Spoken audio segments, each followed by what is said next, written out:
My fellow Americans, I come to you not in anger, nor with empty words, but with the sober voice of duty. Our republic faces a storm that many feel in their bones tonight, cold, sharp, and filled with fear. Another man has been killed in the streets by an officer sworn to uphold the law. His name was Alex Pretti, a nurse, a citizen, a son of Minneapolis. Picture Nicollet Avenue, the air so cold your breath rises in clouds.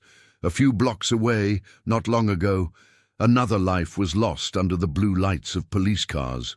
Now once more crowds gather, some angry, all trembling with questions that cut deep. Are we safe from the government's hand? Do officers see us as neighbors or as enemies?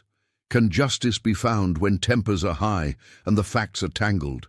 Think of a family in a modest living room, the news playing soft on an old TV. A woman weeps. A child asks hard questions. What it means when a helper is shot for failing to obey or for being in the wrong place at the wrong time. Outside, men and women brave the frost to raise their voices, some with anger, some with hope. The sun sets behind rows of empty storefronts, casting long shadows over a city that aches for answers and for peace. You have heard many stories about what happened on that frozen street. The government says Alex Pretti was armed, that he fought and left the officer no safe choice. His family and others say this is not so. They point to blurry videos and broken cries, a phone in his hand, not a weapon. Which story is true? I cannot tell you tonight. The truth, I have found, is often slower to rise than rumor and harder to hold than rage. But I can tell you this, at such an hour a nation's character is tested. Do we let anger rule us, pushing good people toward violence or apathy? Or do we remember who we are, that Americans believe in law, order, and the dignity of each soul? Imagine a line of National Guard trucks rolling down an icy street, soldiers scanning the sidewalks, police talking low into radios. Their faces are set, but some eyes betray doubt, conflicts between orders and conscience. Behind them, neighbors talk through cracked doors, weighing fear against the duty to stand up for what is right. Governors speak on television, their words careful and slow.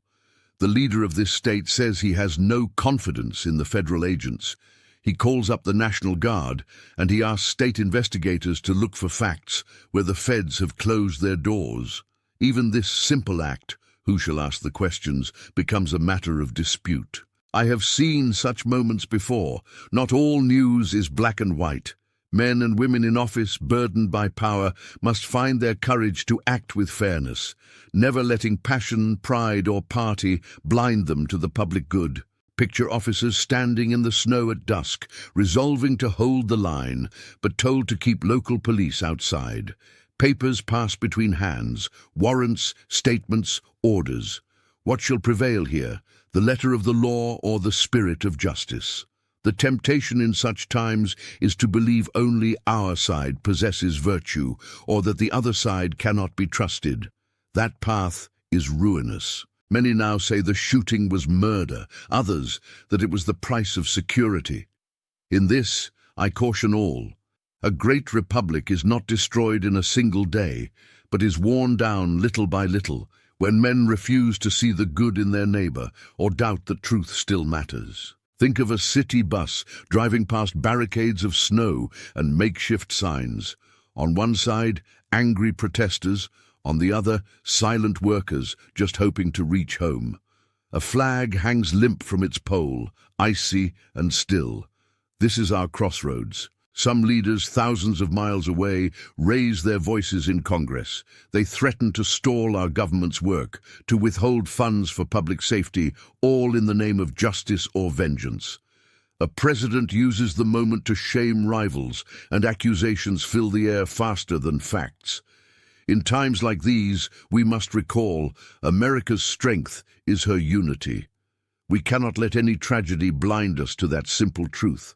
Here is what history teaches.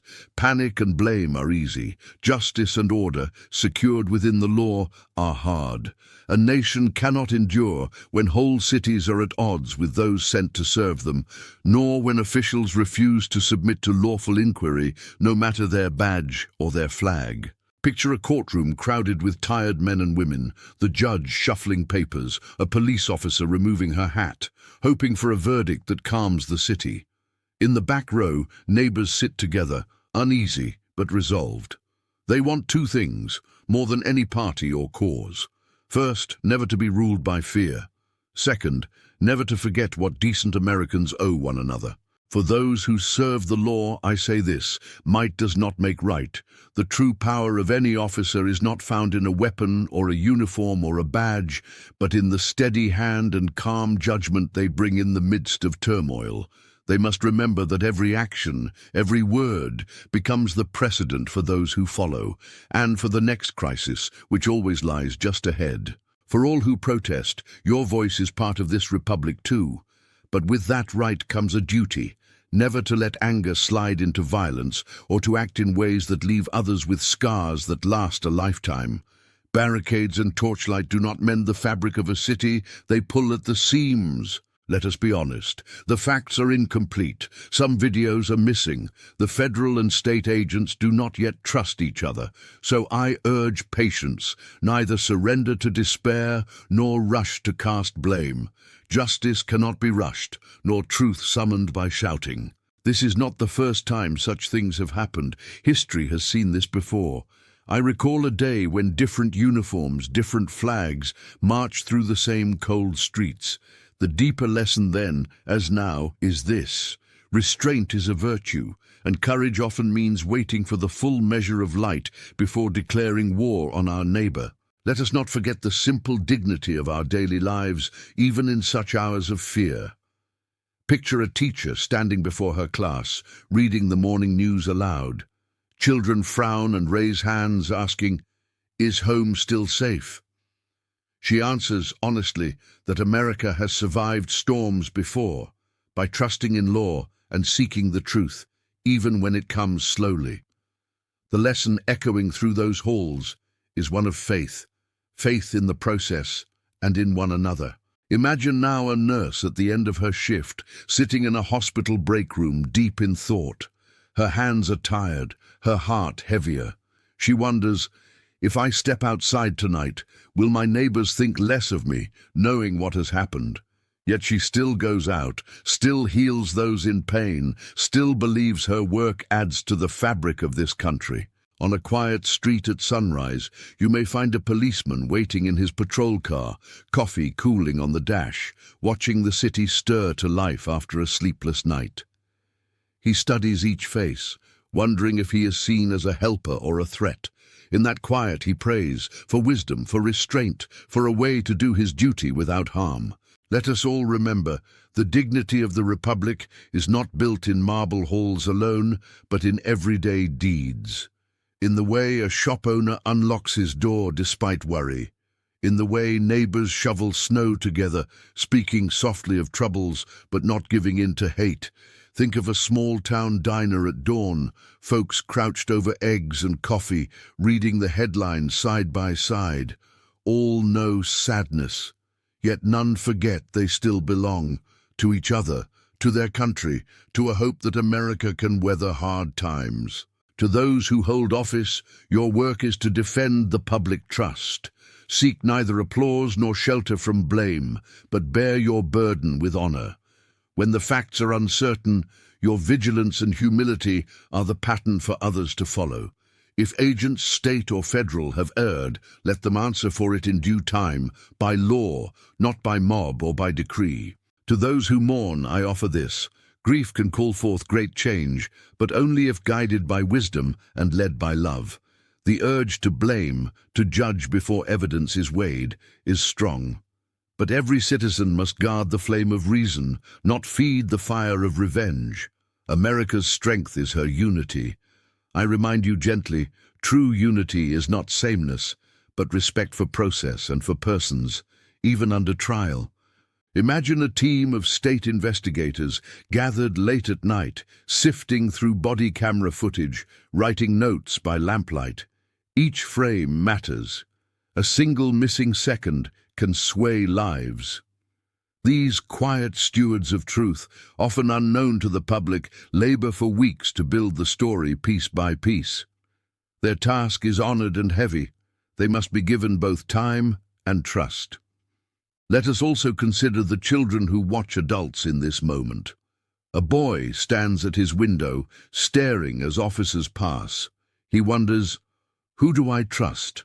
My parents, my teachers, or the voices shouting on the street? You cannot shield him from every sorrow, but you may show him, by your words and actions, that it is possible to be both brave and disciplined, angry yet fair. Many will say the system is broken.